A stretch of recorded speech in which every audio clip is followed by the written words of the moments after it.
평안하셨습니까? 하나님께서 복 주시는 안식일입니다. 우리 안에 거룩을 창조하시고 우리를 거룩하게 하시고 또 그렇게 우리를 거룩하게 만드심에 대한 표징으로 주신 안식일이 시작됩니다. 참 좋고 행복한 안식일입니다. 안식의 평안과 또 그래서 누리는 쉼을 누리시게 되기를 바랍니다. 우리 각 시대의 교회들을 붙들고 계심을 보여주신 7 교회 계시를 우리가 살폈고요. 이제는 7 인 계시를 살펴보는 두 번째 시간입니다.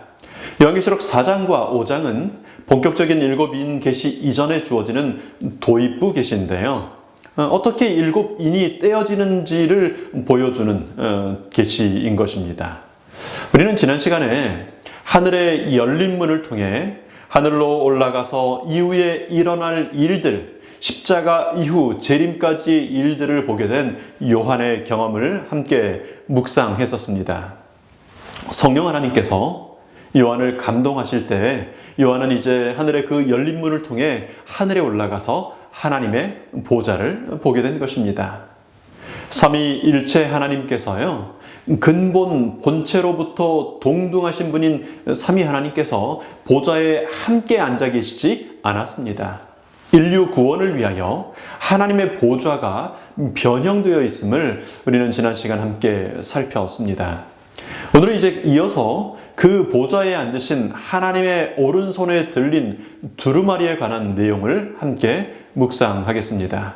우리 요한계시록 5장 1절의 말씀 읽습니다. 내가 보매 보좌에 앉으신 이의 오른손에 두루마리가 있으니 안팎으로 썩고 7 인으로 봉하였더라.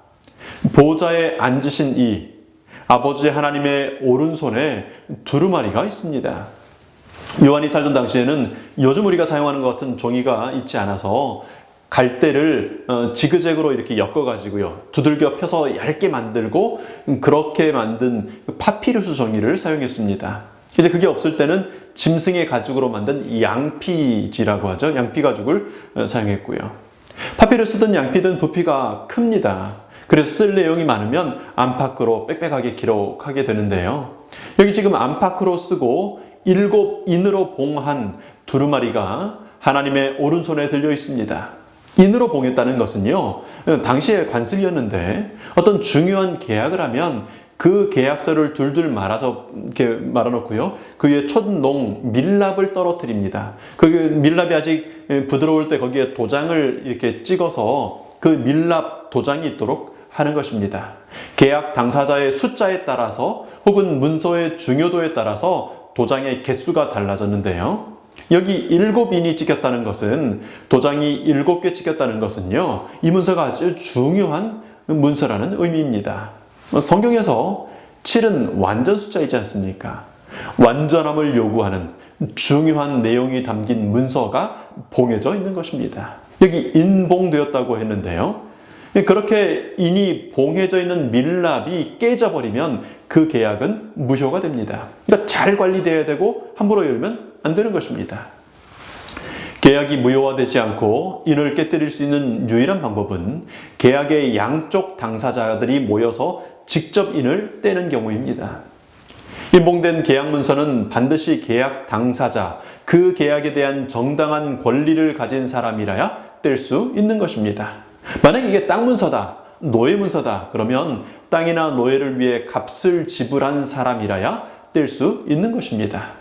그런데 그 문서가 보좌에 앉으신 하나님의 오른손에 들려 있습니다. 이 말은 이 계약의 한쪽 당사자가 하나님이시라고 하는 것이죠. 그런데 하나님이시지만 혼자 있을 때 이걸 떼버리시면 안 됩니다. 계약에 또 다른 당사자가 있어야 인을 뗄 수 있기 때문입니다. 우리 5장 2절부터 있는 말씀 보시죠. 또 봄에 힘 있는 천사가 큰 음성으로 외치기를 누가 책을 펴며 그 인을 떼기에 합당하냐 하니 하늘 위에나 땅 위에나 땅 아래에 능히 두루마리를 펴거나 보거나 할 이가 없더라. 이 두루마리를 펴거나 보거나 하기에 합당한 자가 보이지 않기로 내가 크게 울었더니, 이 두루마리 책에 어떤 내용이 담겨 있는지 아직은 밝혀지지 않고 있습니다. 적어도 요한은 그 내용을 기록하고 있지 않습니다.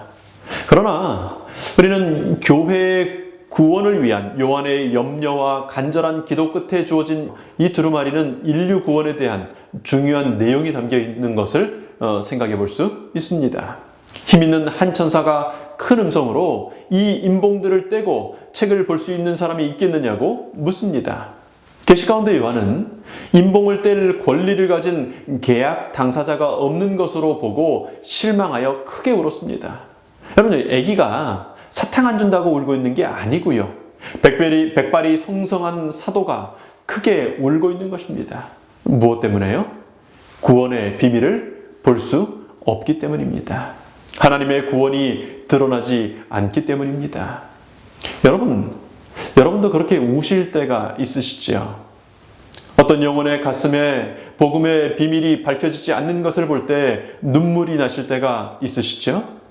어떤 사람의 마음이 다쳐서 인봉이 떼지지 않고 하나님의 구원이 드러나지 않는 것을 볼 때 눈물이 나시지 않습니까?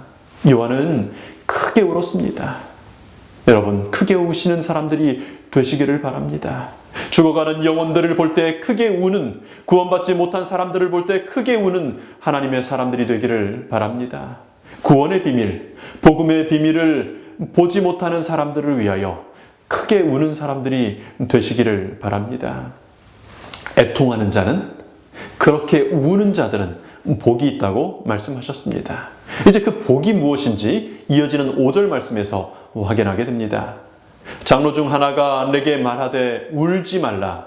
유다 지파의 사자 다윗의 뿌리가 이기었으니 이 책과 그 7인을 떼시리라 하더라.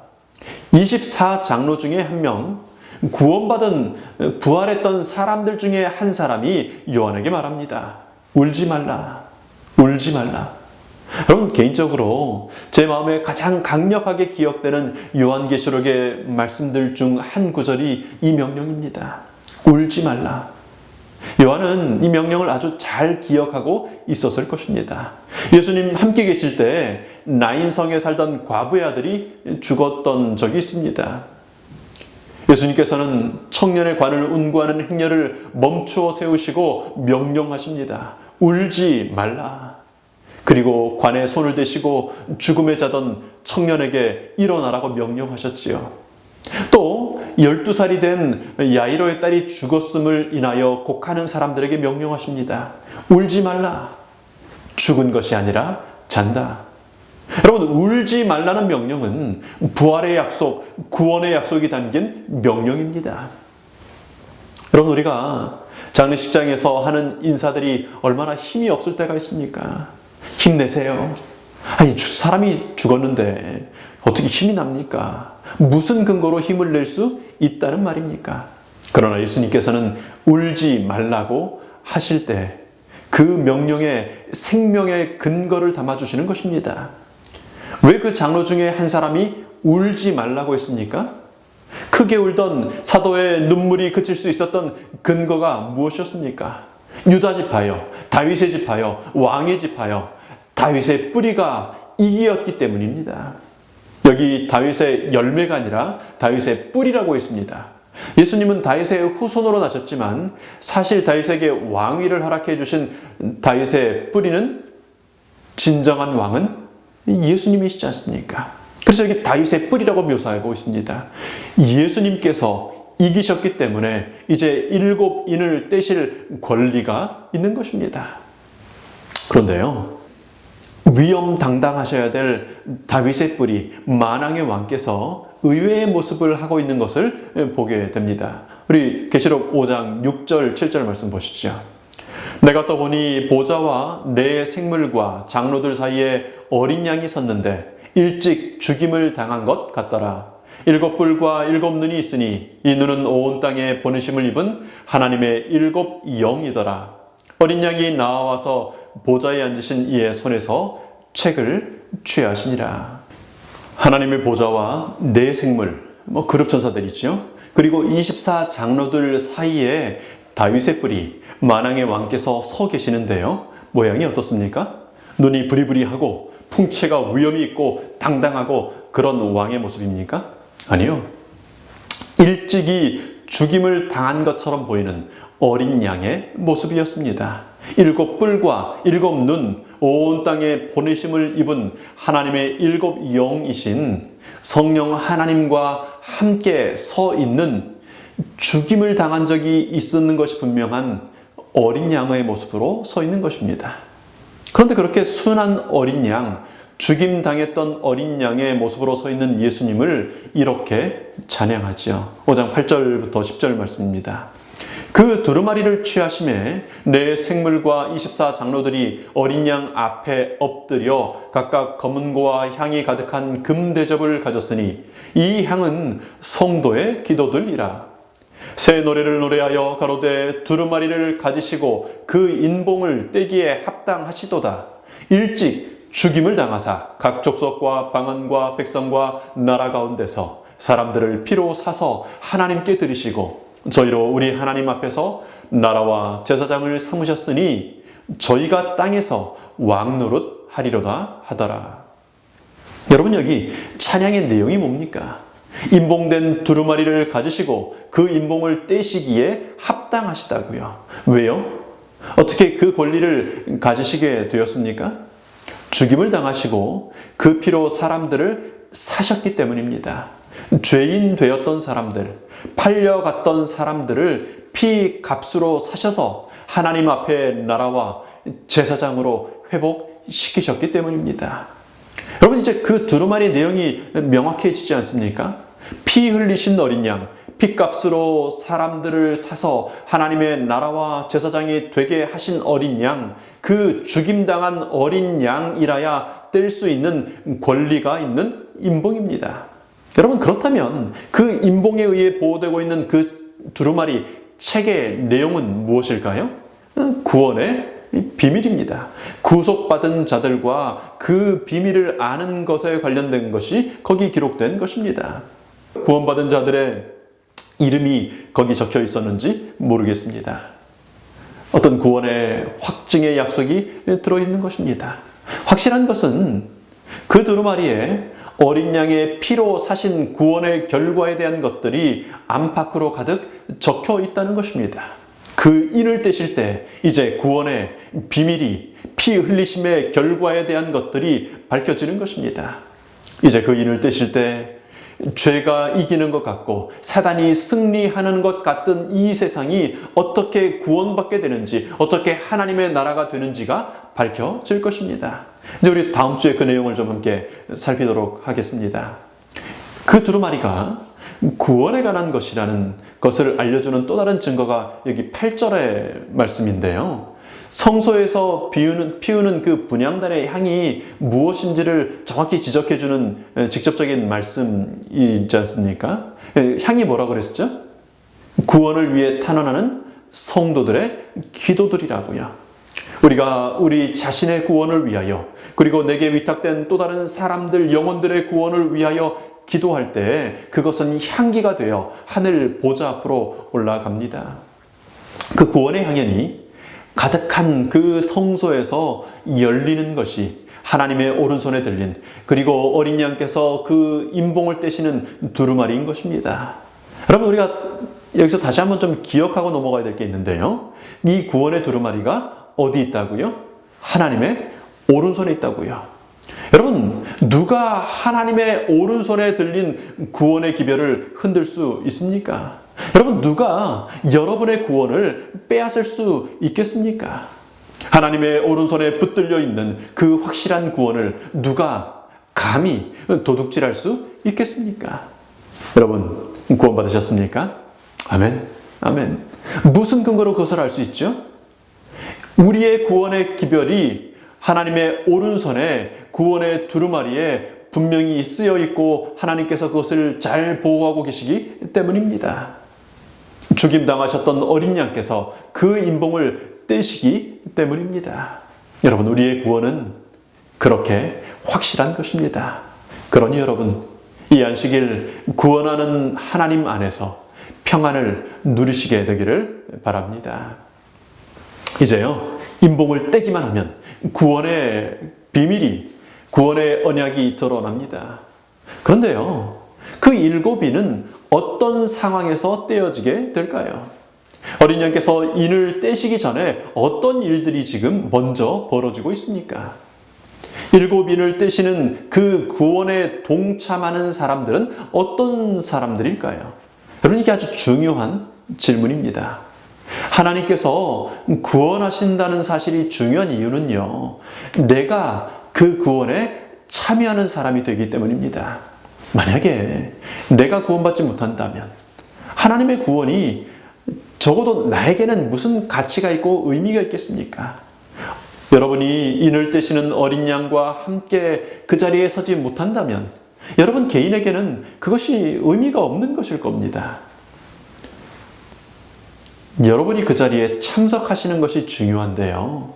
그래서 개인적으로 구원의 확신을 가지시는 것이 참 중요한데요. 어떻게 어린 양께서 인봉을 떼시는 그 자리에 참여할 수 있을까요?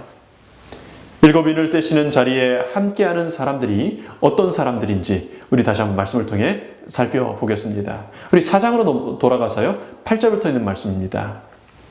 네 생물이 각각 6날개가 있고 그 안과 주위에 눈이 가득하더라. 그들이 밤낮 쉬지 않고 이르기를 거룩하다 거룩하다 거룩하다 주 하나님 곧 전능하신 이여 전에도 계셨고 이제도 계시고 장차 오실 자라 하고, 그 생물들이 영광과 존귀와 감사를 보좌에 앉으사 세세토록 사시는 이에게 돌릴 때 24장로들이 보좌에 앉으신 이 앞에 엎드려 세세토록 사시는 이에게 경배하고 자기의 면류관을 보좌 앞에 던지며 가로되 우리 주 하나님이여 영광과 존귀와 능력을 받으시는 것이 합당하오니 주께서 만물을 지으신지라. 만물이 주님의 뜻대로 있었고 또 지으심을 받았나이다 하더라. 보좌 가장 가까이에 있는 네 생물, 네 그룹 천사들이 밤낮 쉬지 않고 거룩하다 거룩하다 거룩하다 찬양합니다. 삼위일체 하나님의 거룩하심을 찬양하는 것입니다. 이 영원 전부터 계시는 하나님, 현재의 구원 사역을 이루고 계시는 하나님, 그리고 장차 오셔서 죄인들을 구원하시고 나라와 제사장 삼으실 하나님을 찬양합니다. 네 그룹 천사들의 찬양에 24장로가 반응합니다. 각각 보좌에서 내려와 보좌에 앉으신 하나님께 경배하고 그 면류관을 벗어서 하나님께 드립니다. 만물을 지으신 창조주 하나님요, 그 뜻대로 온 우주를 창조하신 창조주 하나님을 찬양합니다. 네 생물로 묘사된 그룹 천사들과 24장로들의 찬양이 이렇게 또 기록됩니다. 5장으로 넘어가셨어요? 9절 말씀입니다. 새 노래를 노래하여 가로되 책을 가지시고 그 인봉을 떼시기에 합당하시도다. 일찍 죽임을 당하사 각 족속과 방언과 백성과 나라 가운데서 사람들을 피로 사서 하나님께 드리시고 저희로 우리 하나님 앞에서 나라와 제사장을 삼으셨으니 저희가 땅에서 왕노릇 하리로다 하더라. 일찍 죽임을 당하사 온 세상 사람들을 피로 사셔서요, 하나님 앞에 드리신 어린 양 예수님을 찬양하는 것입니다. 아마 이 노래는 내 그룹 천사들은 부르지 않고 24장로들만 불렀을 것으로 생각이 됩니다. 왜냐하면 이 노래는 새 노래라고 지금 소개되거든요. 죄에 빠졌다가 죽음 가운데에서 구속함을 받은 사람들, 구원을 경험한 사람들만이 부를 수 있는 경험의 노래가 새 노래라고 후에 가면 요한계시록은 설명하거든요.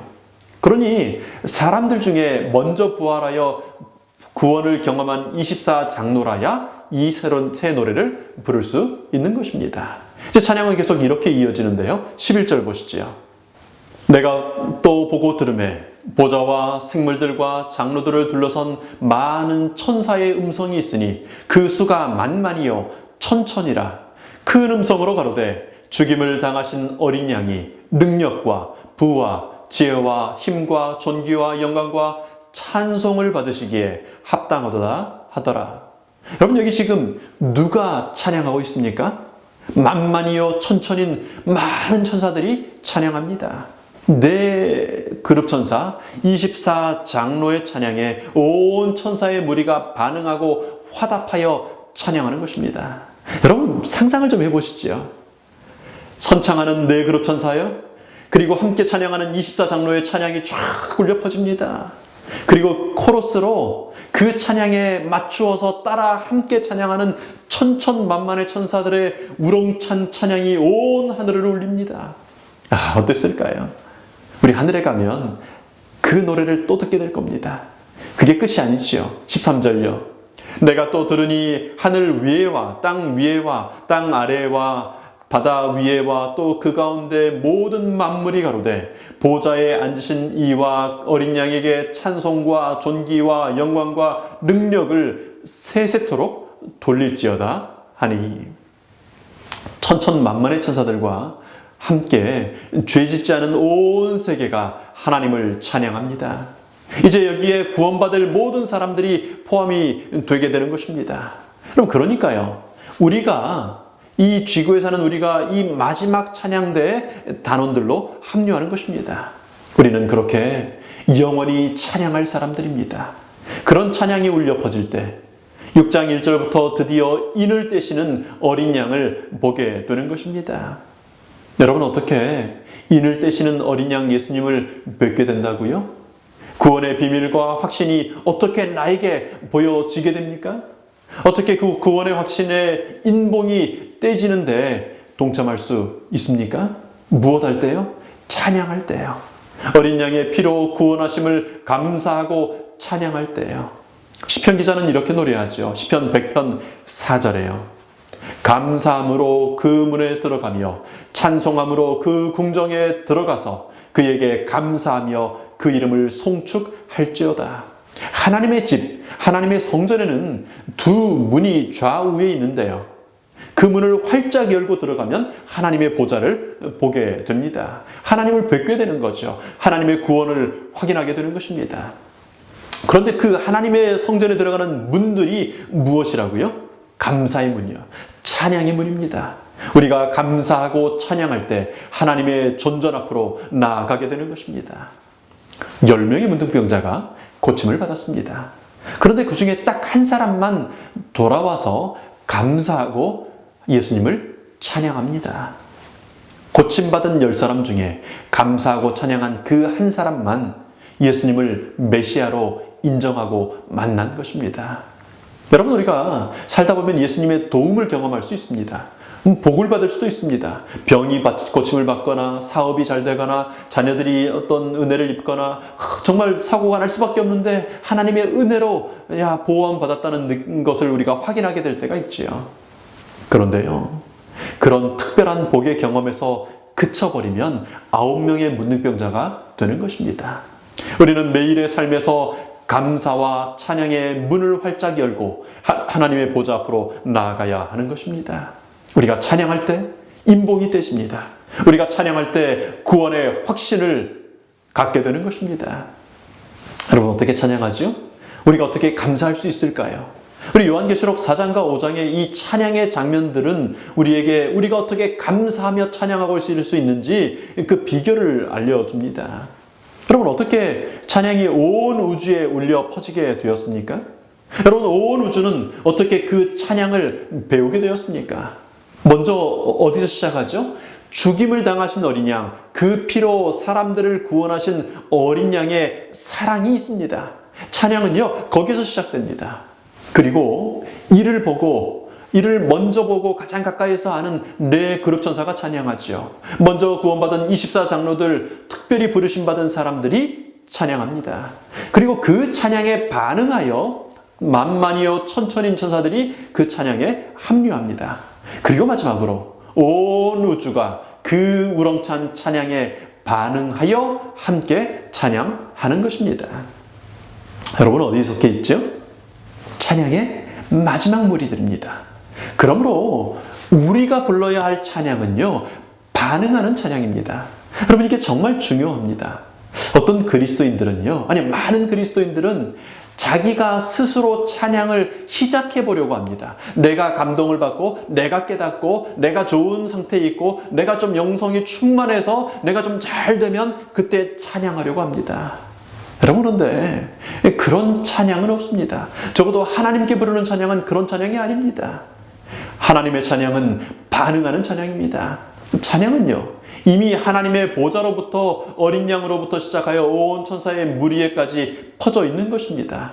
우리는 그 모습을 보고 그 찬양 소리를 들으면서 반응하여 찬양할 수 있는 것입니다. 조금 더 쉽게 좀 설명을 드려보지요.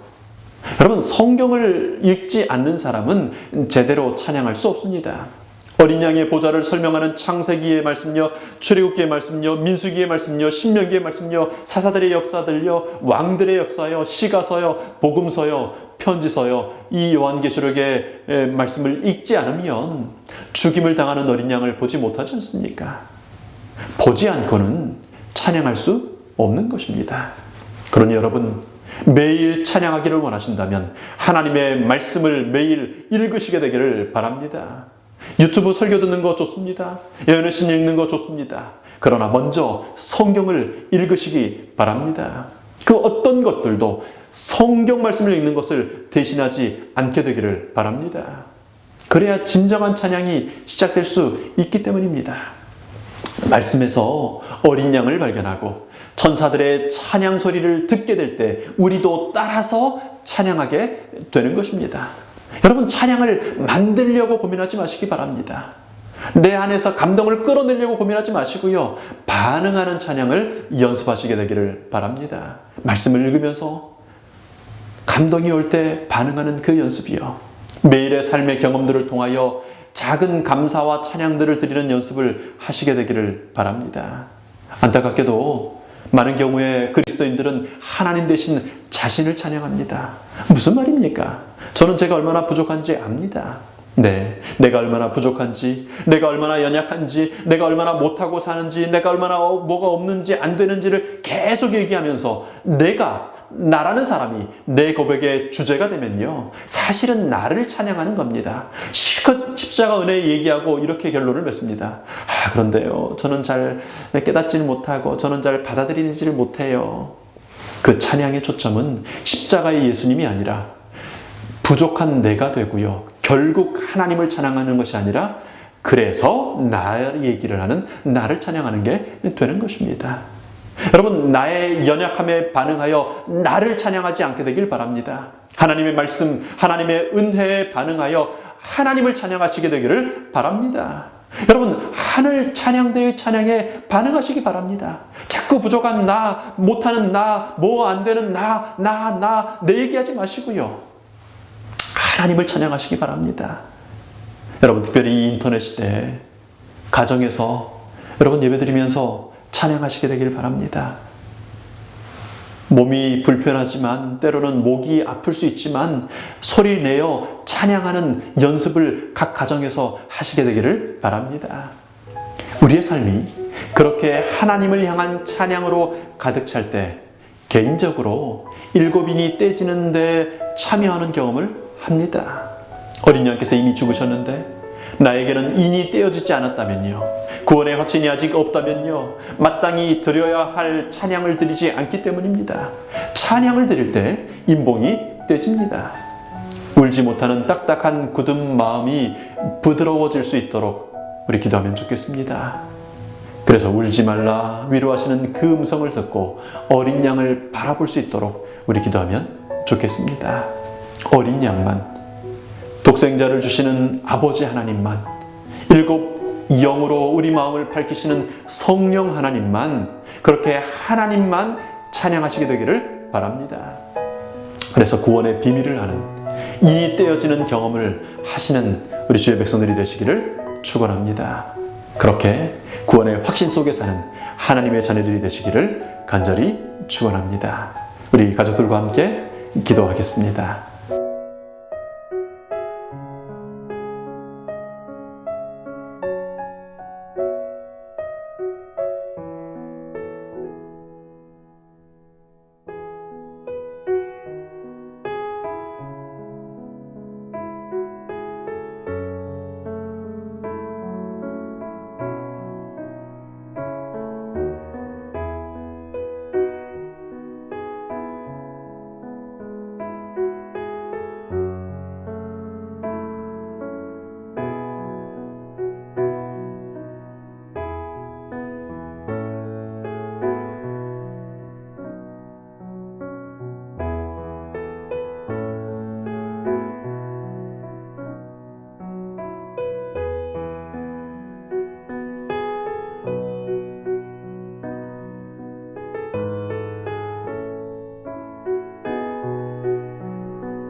아버지 하나님, 저희들을 사랑해 주셔서 7인이 떼어지는 그 감격스러운 현장에 저희들을 초청해 주셔서 감사합니다.